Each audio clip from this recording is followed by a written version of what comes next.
Assalamualaikum Soleh. Waalaikumsalam warahmatullahi wabarakatuh. Gimana kabar Pak? Alhamdulillah sehat. Alhamdulillah sehat. Yang lain mana? Yang lain belum? Oh, mungkin baru kelar tarawihnya mungkin kali Pak. Oh iya.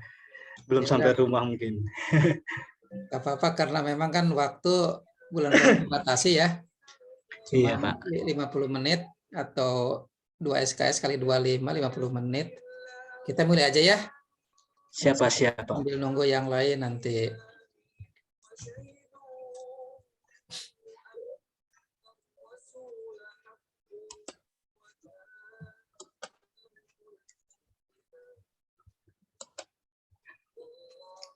Oke. Bismillahirrahmanirrahim. Assalamualaikum warahmatullahi wabarakatuh. Waalaikumsalam warahmatullahi wabarakatuh. Ada deh semua. Terima kasih atas kesediaannya di kuliah malam hari ini. Dan tentunya memang ini di bulan suci Ramadan, mudah-mudahan tetap semangat dan juga bisa menyesuaikan waktunya ya. Jadi untuk kuliah per SKS sekarang hanya 20 menit, jadi 2 SKS itu hanya 50 dan dimulai jam 20:15, jadi selesai jam 9 lewat 5 menit ya. Oke, lanjut aja karena juga waktu sudah ini dikit lagi. Jadi untuk perkuliahan malam ini kita bahas terkait dengan bagaimana pembuatan keputusan atau dengan kebijakan-kebijakan ini. Di minggu kemarin atau perkuliahan 1 sampai dengan 6 kita sudah banyak membahas terkait dengan organisasi dan manajemen ini. Bagaimana mengorganisir dari sebuah manajemen, apakah itu yang sifatnya pemerintahan, swasta, atau maupun wirausaha yang lainnya. Dan bahkan dengan contoh-contoh yang melihat peluang-peluang terkait dengan mengorganisir sebuah manajemen, baik yang besar, yang sedang, maupun yang kecil. Nah, sekarang kepada materi pembuatan keputusan. Jadi pembuatan keputusan ini merupakan kunci kegiatan seorang manajer. Jadi bagian kunci merupakan kunci karena menggambarkan proses yang serangkaian kegiatan itu dipilih sebagai penyelesaian suatu masalah. Dan pembuatan keputusan ini juga peranannya sangat penting, terutama bila manajer melaksanakan fungsi perencanaan. Apalagi perencanaan ini menyangkut keputusan yang sangat penting dan juga untuk kedepannya dengan jangka panjang atau juga pelaksanaan kemudian dibutuhkan untuk yang waktu rentang panjang gitu. Jadi pembuatan keputusan ini sangat penting. Misalnya dalam memilih, ada beberapa alternatif atau beberapa pilihan yang harus dibuatkan keputusan, atau dari beberapa permasalahan, kendala yang harus diputuskan, salah satu yang terbaik. Ini yang harus dijadikan kunci atau salah satu proses yang sesuai dengan awal dari pendirian dari perusahaan tadi, atau awal dari rencana kegiatan dalam kontrak bersama atau keperluan bersama dilakukan oleh seorang manajer atas arahan atau juga perintah-perintah dari pemilik perusahaan atau pemilik modal di sini. Atau juga dalam suatu organisasi sosial, organisasi kemasyarakatan, yang namanya pemimpin ya harus bisa memutuskan terkait dengan yang akan dilakukan yang kedepannya akan bermanfaat, gitu ya. Sini sudah masuk juga Ulin ya. Ulin selamat bergabung. Nanti sama-sama kita ke depan untuk bahas ini ya. Nah, pembuatan keputusan ini lebih-lebih kepada yang sering Bapak sampaikan, beberapa orang, 2 orang atau lebih yang mempunyai tujuan yang sama, yang di dalamnya ada kesepakatan bagaimana menentukan dari pilihan-pilihan yang harus dibuat menjadi keputusan. Apabila ini menjadi keraguan, menjadi hal yang harus dilakukan dengan pilihan-pilihan, harus mempertimbangkan berbagai masukan, berbagai saran, berbagai dasar pertimbangan. Ini harus menjadikan keputusan yang nantinya tidak salah. Karena kalau salah mengambil keputusan, ini akan menjadikan ke depannya organisasi itu tidak bisa dimanage lagi. Dan mungkin bisa goyah, bahkan bubar. Atau mungkin stag atau tidak berfungsi lagi. Nah, untuk itu yang namanya membuat keputusan, seorang manajer ini harus mampu secara skill, secara naluri, dan juga secara pilihan yang terbaik untuk membuat keputusan ini. Tadi disampaikan juga bahwa pembuatan keputusan ini harus menggambarkan proses yang dipilih itu menyelesaikan suatu masalah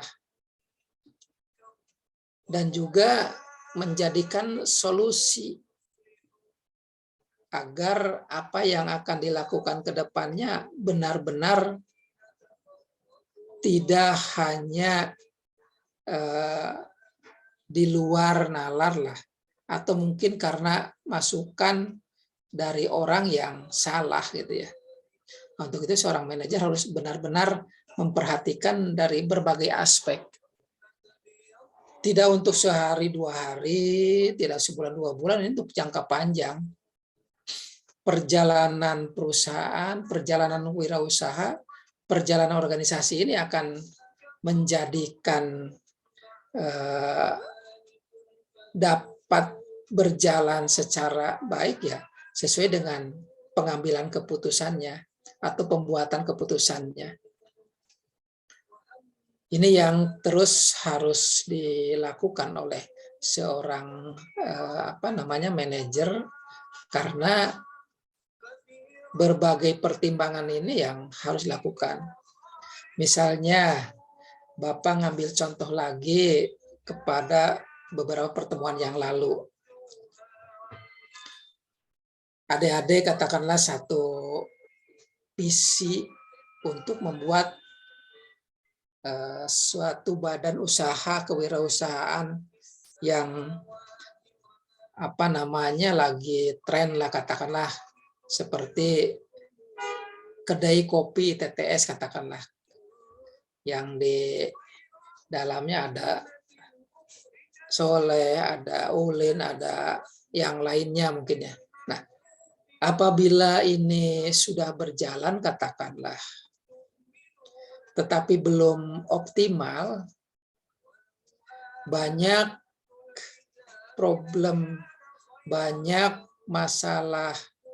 Namun dari segi manajemen ini gampang dilakukan karena hanya tentang waktu, karena sama-sama juga sibuk, sehingga tidak bisa dengan segera untuk dibuatkan keputusan bersama misalnya.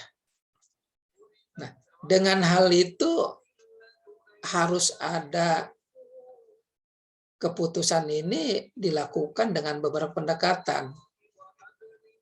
Duduk bareng, diskusi yang sesuai dengan tujuan dari organisasi tadi atau kewirausahaan tadi, dan juga dapat dilakukan dengan mengundang pakarnya atau mengundang ahlinya, sehingga apa yang akan dilakukan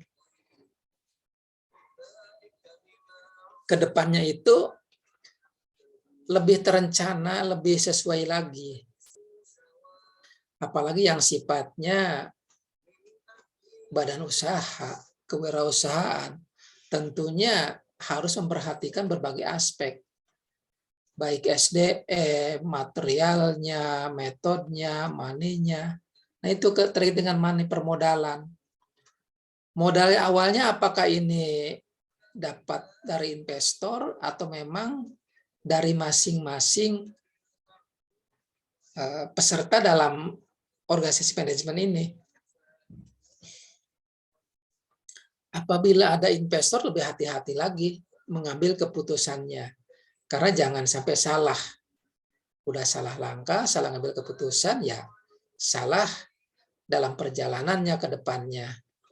Nah, ini yang harus dilakukan, bahwa kuncinya seorang manajer itu harus memahami dan mengetahui sehingga mengambil keputusan ini betul-betul sesuai dengan apa yang diharapkan, sesuai dengan misinya.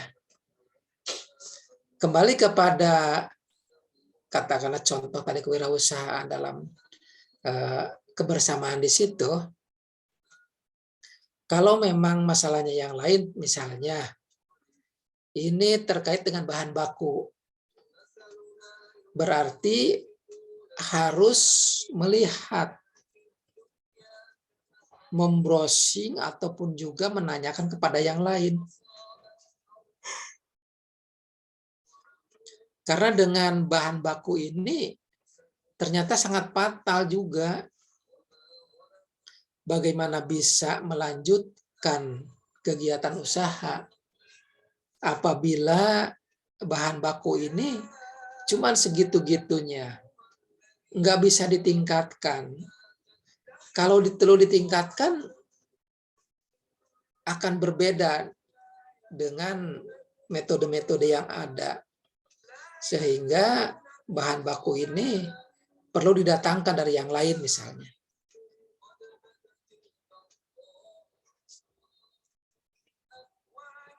Sehingga bahan baku yang awalnya menjadi datar-datarnya tidak terjadi permasalahan, tetapi suatu ketika karena persaingan yang sangat tajam, persaingan yang bagus untuk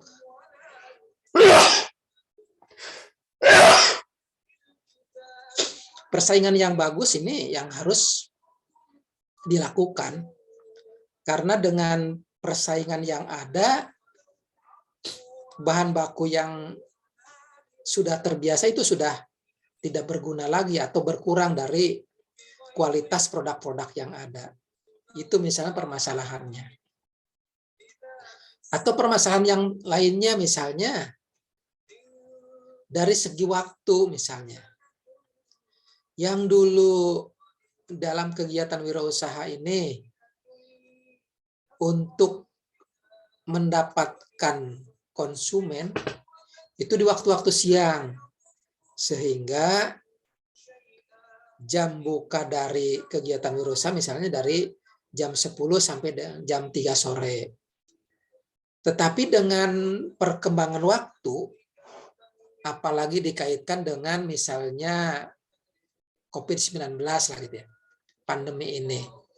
Sekarang sudah bergeser waktu, karena dengan level 2 ini sudah ada keluasaan dari Satgas COVID, katakanlah bisa jam kegiatan usahanya sampai dengan jam 21 malam misalnya. Itu kan waktu akan bergeser. Nah, dalam keputusan-keputusan ini seorang manajer harus mampu. Yang tadinya siang, sekarang menjadi sore atau malam. Berarti harus diputuskan. Nah, kendala lainnya mungkin dari keputusan tadi, oh ternyata karyawannya belum bisa sampai dengan malam. Nah, untuk itu, apakah jam buka kegiatannya bukan dari pagi sampai dengan sore, tetapi dari siang sampai dengan malam, itu kan teknis. Tapi pembuatan keputusan ini seorang manajer harus bisa dan harus mampu karena untuk ke depannya. Kalau sekali langkah manajer salah memutuskan, lama lagi memulainya. Tadi yang Bapak sampaikan bahkan stuck, bahkan mungkin terkunci, tidak akan laku, tidak akan didatangi oleh konsumen, oleh pelanggan-pelanggan kita. Jadi harus ambil keputusan itu harus benar-benar bisa dilakukan. Oke. Tipe-tipe keputusan pembuatan ini dapat diartikan juga bagaimana menentukan serangkaian kegiatan untuk mencapai hasil yang diinginkan. Nah, pembuatan keputusan ini tidak hanya dilakukan oleh para manajer seperti yang Bapak sampaikan tadi, tetapi juga oleh para manajer menengah dan bahkan dari tingkat pertama, dari staff, dari lower management, dan juga ini bahkan dari yang paling bawah gitu ya, atau lini pertama. Jadi bukan berarti harus kumpul rapat, meeting, diskusi bersama, tetapi manajer bisa aja datang kepada staf yang paling bawah, hanya ngobrol, disampaikan beberapa permasalahan, dan ini akan menjadikan masukan yang tidak secara langsung akan menjadi kode-kode atau kisi-kisi yang harus dibuatkan oleh seorang manajer. Jadi tidak harus dalam pertemuan formal-formal ini. Kalaupun nanti manajer membuat tipe-tipe keputusan ini, tentunya tadi yang Bapak sampaikan, perbedaan kondisi dan situasi yang ada. Misalnya tadi, yang contoh dari waktu, yang biasanya jam buka kegiatannya dari pagi sampai dengan sore, sekarang dirubah jadi siang sampai dengan malam. Itu kan kondisi-kondisi yang harus diputuskan.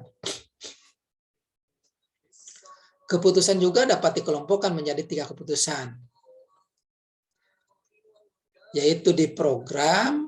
Keputusannya yang di program itu keputusan yang dibuat di bawah kondisi kepastian, kondisi resiko, dan kondisi ketidakpastian. Ini yang harus dibuat dalam tipe-tipe yang secara kekuatannya seorang manajer melihat dari berbagai sudut pandang. Jadi kondisi-kondisi ini yang keputusan yang harus dipastikan, itu yang 3 sisi tadi. Jadi tipe-tipe pembuatan keputusan ini tergantung dari kita atau dari seorang manajer yang memang mampu menyerap dari usulan yang ada ataupun dari berbagai lini yang bisa diterima oleh seorang manajer ini. Oke. Tadi yang pertama, keputusan yang diprogram. Nah, keputusan yang diprogram ini adalah keputusan yang biasa, yang dibuat menurut kebiasaan, aturan, prosedur. Jenis keputusan ini juga ada yang rutin dan juga berulang-ulang. Setiap ada kegiatan ini keputusannya, setiap ada pelaksanaan itu keputusannya, setiap ada permasalahan itu keputusannya. Jadi setiap organisasi mempunyai kebijaksanaan tertulis ataupun misalnya tidak tertulis, tetapi mudah dalam pembuatan keputusannya dalam situasi yang terus-menerus berulang dengan membatasi dan menghilangkan alternatif-alternatif ini. Jadi dapat dimungkinkan keputusan yang diprogram ini yang bisa jadi yang secara rutin, secara kebiasaan ini yang sering dipakai. Contohnya misalnya, manajer tidak perlu memikirkan penetapan gaji karyawan yang baru, tetapi karena organisasi yang ada mempunyai standar gaji, kalau yang baru itu berapa untuk golongan, jabatan, posisi apa. Jadi manajer tinggal membuka catatan, manajer tinggal membuat keputusan yang sudah ada. Jadi tidak perlu memikirkan lagi prosedur hariannya atau prosedur yang menangani masalahnya, itu sudah jelas.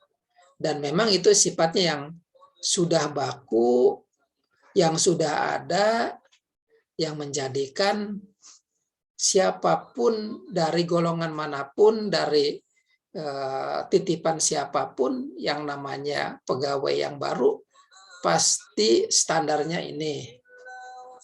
Apalagi di perusahaan harus dengan upah minimum regional atau upah minimum kabupaten atau mungkin provinsi UMP-nya.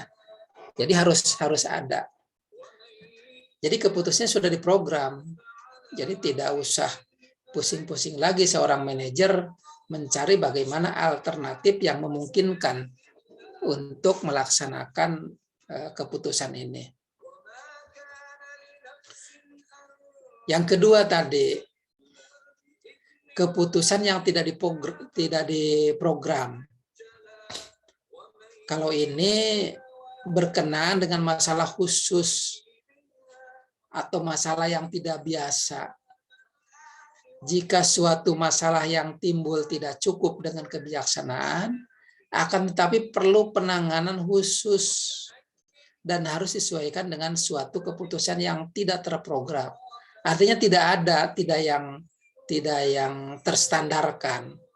Kalau ada masalah baru dirumuskan apa yang harus diselesaikannya. Misalnya contoh gini, yang tidak terprogram ini. Cara pengalokasian sumber daya organisasi.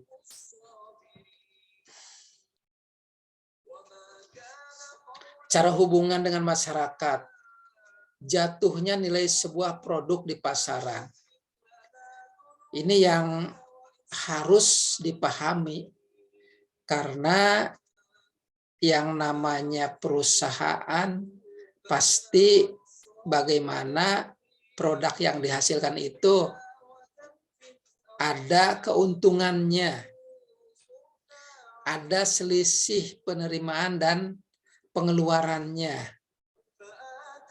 Kalau di sini yang tidak terprogram karena sebuah produk di pasaran nilainya sudah tidak seimbang, bahkan bisa akan merugi.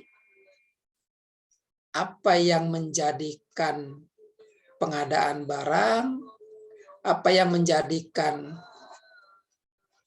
tenaga dari suatu produk ini, dan juga nilai apabila digabungkan dari belanja modal dari bahan tadi, belanja SDM dari yang ada, belanja pemasaran ditambahkan, nilainya itu tidak sebanding dengan perusahaan membeli bahan-bahan tadi. Nah, untuk itu keputusan yang tidak terprogram ini Ini yang harus benar-benar dilakukan oleh sebuah organisasi dalam manajemen ini, harus mampu bagaimana menyeimbangkan apa yang tidak terprogram harus diputuskan. Gitu adik-adik.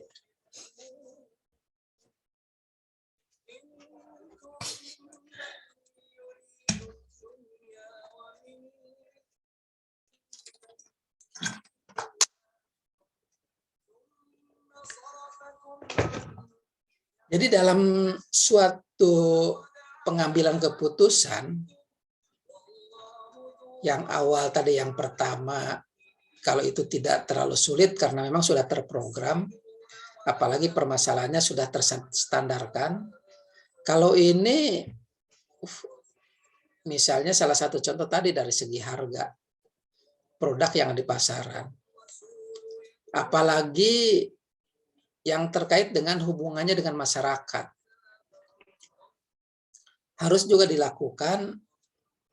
Mungkin ada pengalaman dari yang pernah dibaca, apakah di media, apakah di informasi seminar atau informasi di berita dan lain-lainnya. Itu seorang manajer harus mengkait-kaitkan, menghubung-hubungkan dari sejarah historis, bukan dari dalamnya aja, tapi dari yang lain yang menjadikan gambaran penyelesaian atau pengambilan keputusan ini dapat dilakukan. Dan yang namanya tidak terstandarkan atau tidak terprogram, ini yang harus dilakukan secara berulang-ulang, menanyakan lagi, mengulangi lagi pertanyaan tadi, atau juga melihat lagi, membaca lagi dari historis yang ada, sehingga benar-benar mengambil keputusan yang tidak terprogram, ini dari segi negatifnya sangat kecil sekali persentasenya. Sehingga kalaupun ada melesetnya, kalaupun ada kekurangannya, kalaupun ada kegagalannya, tidak terlalu jauh. Jangan sampai 50-50, jangan sampai 50%-nya, tetapi hanya sebagian kecil kegagalannya, kesalahannya, sehingga yang sebagian kecil tadi dapat dijadikan perjalanannya ini untuk direvaluasi, untuk disesuaikan kembali, sehingga apa yang dijadikan oleh manajer dalam keputusan yang tidak terprogram ini menjadikan sebuah keberhasilan, walaupun nilainya tadi relatif kesalahannya sangat sedikit. Itu yang harus menjadi gambaran. Sehingga apa yang dilakukan dalam pengambilan keputusan, apapun jenisnya, apakah itu produknya yang tidak seimbang di konsumen, sehingga ada hubungan dalam lingkungan masyarakatnya, atau juga cara memenuhi sumber daya organisasinya yang tidak bagus, itu mudah dilakukan untuk pengambilan keputusannya. Yang ketiga dari 3 tipe keputusan ini, yang ketiga tentunya tadi kepastian, resiko, dan tidak kepastian. Nah, apa gambarannya di sini? Jadi manajer membuat keputusan sekarang adalah bagian dari kegiatan yang akan dilaksanakan dan tujuan yang akan dicapai yang ke depannya. Itu yang pertama. Yang kedua, dilihat situasi-situasi pengambilan atau pembuatan keputusan ini menyangkut berbagai aspek yang tidak dapat diketahui, dan bahkan kalaupun diketahui sulit diperkirakan seperti apa reaksi pesaing. Apalagi ini pesaingnya mungkin ada dari persaudaraan atau juga dari hal yang sama dalam satu grup tadi. Nah, dari reaksi pesaing tadi akan terlihat tingkat inflasinya. Jangan sampai barangnya numpuk tidak terjual, ataupun barang terjual tetapi kita beli bahan susah. Juga dari segi pengelolaan, ini barang mungkin banyak beredar tetapi uang kurang masuk karena menjadikan banyak piutang di luar misalnya. Ketidakpastian dalam berbagai situasi juga akan berbeda-beda nih, ada semua ya. Karena kenapa? Manajer ini akan menghadapi 3 macam situasi: kepastian, risiko, dan ketidakpastian. Nah, akan menghadapi ini jalani satu-satu. Misalnya kepastian, oh ternyata sudah dijalani, ini pasti bisa. Tetapi baru di setengah jalan, yang awalnya sudah pasti, kok kalau diteruskan ini menjadi risiko tinggi.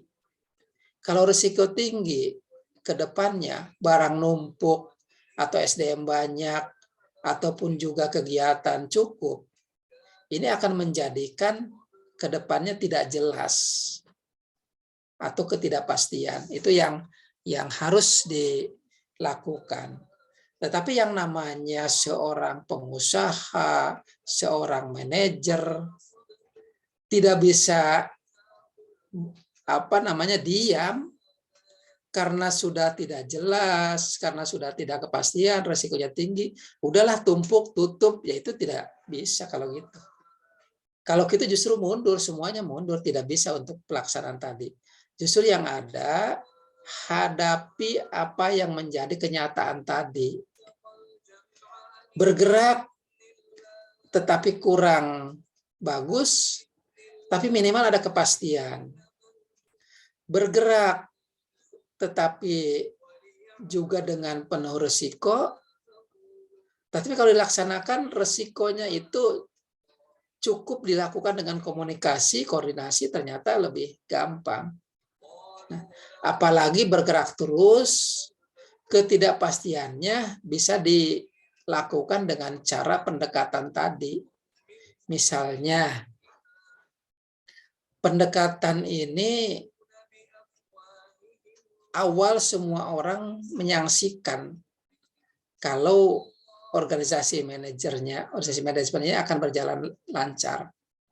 Tapi seorang manajer punya kepastian akan mendobrak yang ketidakpastian tadi, sehingga bagaimana menjadi pasti, itu adalah kemampuan memforecast seorang manajer untuk ada hal-hal apa yang menjadi kebutuhan ke depannya. Itu yang harus dilakukan seorang manajer, yakin. Kalaupun mendapatkan rintangan, kalaupun mendapat ketidakpastian, tapi hanya saat-saat awal, ke depannya jalan normal akan bagus. Itu yang menjadi pengambilan keputusan. Nah, dalam kondisi kepastian, para manajer mengetahui apa yang akan terjadi di waktu yang akan datang. Itu yang tadi Bapak sampaikan. Manajer itu harus menerawang, memforecast, melihat, tapi harus dengan data-data ilmiah, bukan hanya dengan nanya ke dukun, nanya ke orang pintar katanya gitu. Jangan, tetapi harus lakukan secara ilmiah. Dan juga manajer itu ke depannya harus menjadi responsif. harus mendengar dari semua aspek. Selain yang udah pasti dari pimpinan, manajer itu harus responsif, datang dari semua lini, dari bawahan, dari teman samping, dari yang middle-nya, bahkan dari luar, bahkan tadi dari informasi mungkin menonton televisi, mendengar di radio, membaca di koran, membaca di online, semuanya ini harus punya keyakinan pasti berjalan dan pasti akan bisa mampu untuk dilakukan untuk pengambilan keputusan ini. Jadi pengambilan putusan itu harus tetap berjalan. Tidak hanya yang sifatnya udahlah sambil jalan aja. Misalnya punya perasaan, yang penting ini punya perusahaan orang lain, saya hanya menjalankan, kalaupun ada kerugian bukan di saya. Itu yang salah seorang manajer gitu. Seorang manajer gitu tidak boleh punya perasaan tadi. Tetapi harus optimis, menciptakan peluang-peluang yang ada, memforecast yang seperti Bapak sampaikan tadi ke depan, yang tadinya ketidakpastian, bagaimana diubah menjadi ada kepastian, walaupun jangkanya akan panjang melewati beberapa tahapan, tetapi ini akan menjadikan keuntungan. Ini akan menjadikan catatan sejarah yang bagus buat koperasi-koperasi ini. Jadi semuanya harus dilakukan, walaupun tetap harus bisa dan mampu mengendalikan dari ada yang dilakukan oleh perusahaan-perusahaan ini. Tetap harus bisa berjalan.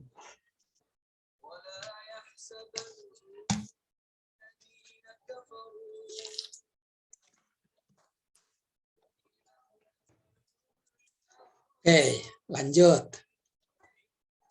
Jadi dalam kondisi resiko, manajer mengetahui besarnya probabilitas setiap kemungkinan hasil atau tetapi informasi itu tidak selalu lengkap.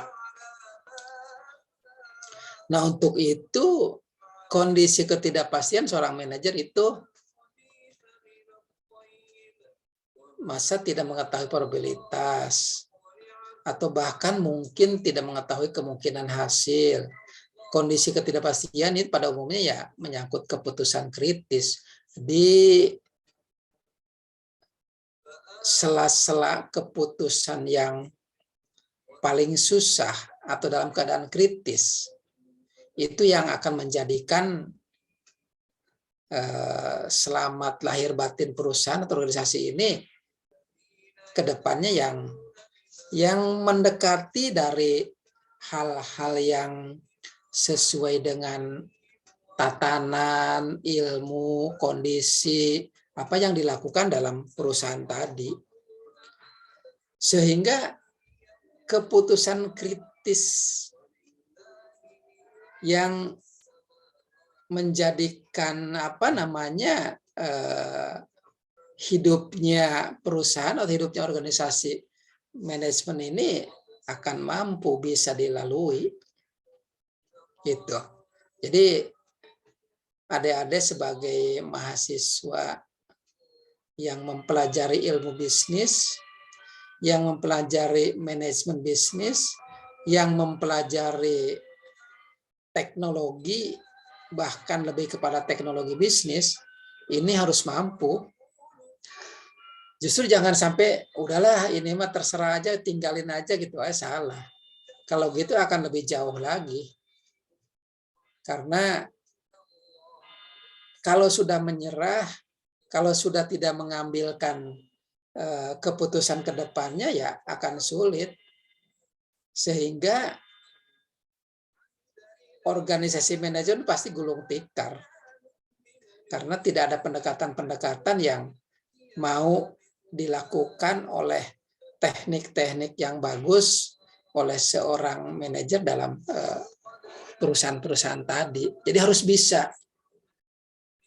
Apalagi di olok-olok katakanlah. oleh yang lain. Sehingga kebangkrutan, kerugian, ketidakpastian ini harusnya mampu diatasi dalam pengambilan keputusan ini. Semua akan bisa, semua akan bisa. Dan yang namanya kegagalan dari satu kali, jangan sampai kedua kali sama seperti yang pertama kegagalannya. Tapi harus bisa, harus mampu.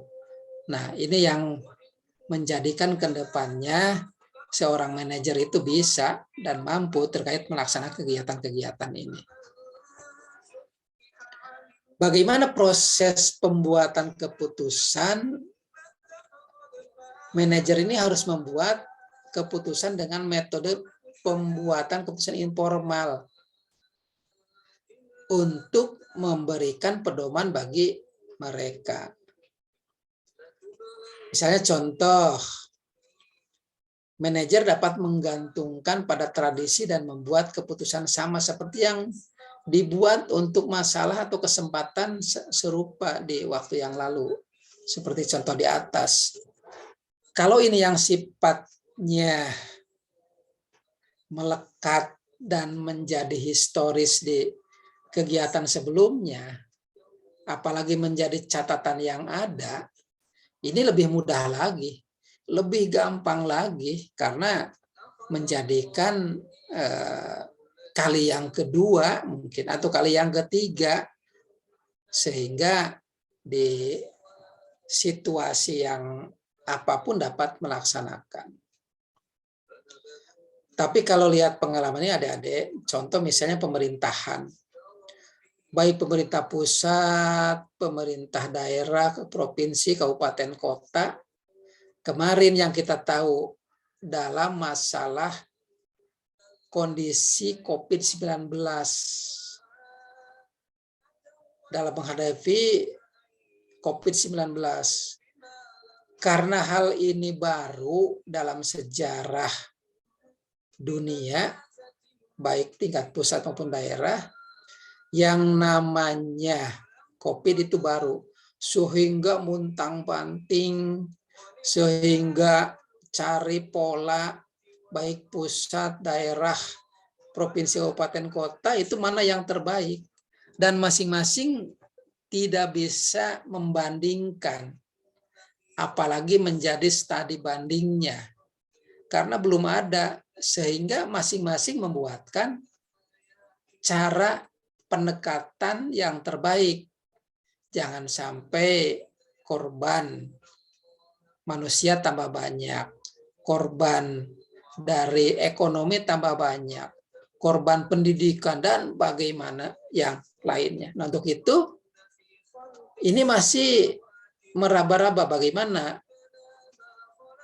PTM atau perkuliahan tatap muka ini bisa berjalan, atau juga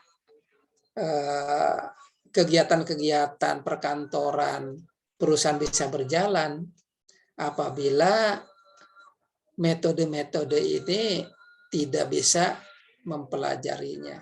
Untuk itu, wirausaha kecil, wirausaha besar, juga perusahaan kecil, perusahaan besar, apalagi perusahaan yang multi, yang dari berbagai elemen ada, bahkan kepada pemerintahan maupun pemerintahan daerah atau pusat, ini yang sudah mengalami situasi pandemi ini yang bisa menjadikan kegiatan ke depannya suatu saat ada apa-apa, ini yang menjadikan pengalaman. Makanya selalu tercatat dalam sejarah terkait dengan catatan-catatan ini. Jadi seorang manajer harus bisa.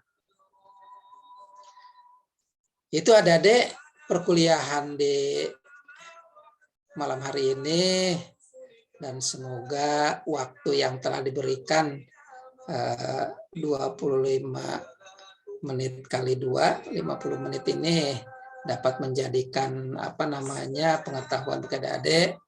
Jangan lupa kita minggu depan udah UTS ya.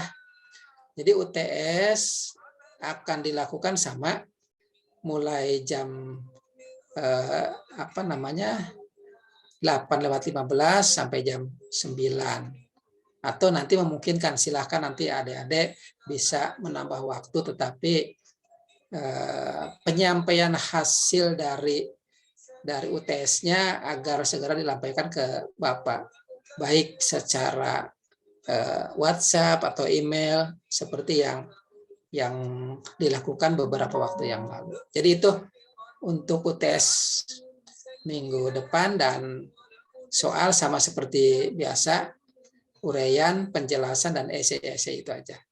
Itu aja yang dapat Bapak sampaikan. Mohon maaf dalam penjelasan ini apabila ada yang kurang, dan mari kita sama-sama tutup perkuliahan ini dengan membaca hamdalah. Alhamdulillah. Alhamdulillahirabbil alamin. Terima kasih semuanya ya. Terima kasih, Pak. Assalamualaikum warahmatullahi wabarakatuh. Waalaikumsalam warahmatullahi wabarakatuh.